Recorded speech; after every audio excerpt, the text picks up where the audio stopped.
Bonsoir, bienvenue dans votre édition régionale du Soir 3. En Poitou-Charentes comme ailleurs, de nombreuses commémorations ont eu lieu en souvenir de la tuerie de Charlie Hebdo le 7 janvier 2015. 3 jours seulement après le drame, le maire de la Tremblade en Charente-Maritime inaugurait déjà dans sa commune une place Nous sommes Charlie. Ce matin, les habitants de la Tremblade ont commémoré ce triste anniversaire. Un an plus tard, je serais tenté de dire qu'il n'y a pas grand-chose qui a changé et l'émotion est toujours vive et violente et on ne peut pas s'empêcher de penser aux familles aussi de ces journalistes qui ont été assassinés. Voilà, et la liberté de l'information a été attaquée. C'est des choses qu'un Français normal ne peut pas supporter. À Poitiers aussi, un hommage a été rendu aujourd'hui aux victimes du 7 janvier 2015 avec la projection dans le hall de l'hôtel de ville de messages laissés par les habitants venus se rassembler le soir même et les jours suivants. Charlie Hebdo avait reçu l'an dernier un prix d'honneur lors du festival de la bande dessinée d'Angoulême, le FIBD qui reste en pleine tourmente suite à la polémique concernant l'absence de femmes dans la liste des 30 sélectionnés éligibles pour le Grand Prix du festival 2016. Finalement, il n'y aura pas de liste. Chacun des auteurs pouvant voter désignera qui il voudra sans qu'il y ait une présélection. En agissant ainsi, la direction du festival espère mettre enfin un terme à la controverse. Ça grogne dans les crèches de la communauté d'agglo de Saintes. Ce matin, plusieurs d'entre elles étaient fermées en raison d'un mouvement de grève. Les syndicats pointent des disparités financières entre anciens et nouveaux salariés. Résultat, 2 crèches sur 3 n'ont pas ouvert ce matin. Une vingtaine d'agents étaient en grève pour un mouvement suivi par plus des 2/3 du personnel. On fait grève aujourd'hui par rapport à une prime de 150 € que toutes les auxiliaires ont normalement. On n'était pas au courant qu'il y avait une prime, on l'a su en discutant entre nous. Et donc on souhaite manifester notre mécontentement, parce que c'est une inégalité pour un même travail et pour un même poste. Selon les élus, cette prime était accordée par la mairie, mais les crèches dépendent désormais de la communauté d'agglomération qui n'attribue pas les mêmes avantages. Une nouvelle négociation est programmée demain. En attendant, le mouvement ne devrait pas perturber l'accueil des enfants. La commune de Jarnac en Charente s'apprête à recevoir de nombreuses personnalités demain, y compris le président de la République, dans le cadre des commémorations des 20 ans de la mort de François Mitterrand.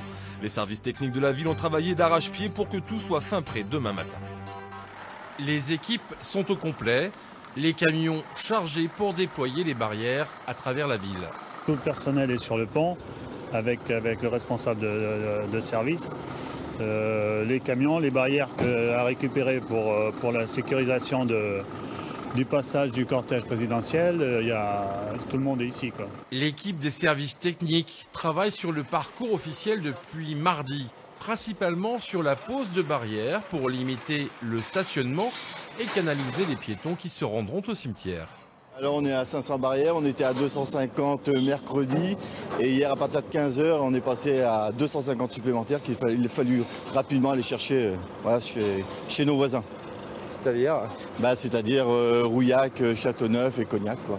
Non loin de là, dans la salle des fêtes, une équipe de l'association de l'espace culturel François Mitterrand est à pied d'œuvre pour organiser le traditionnel repas.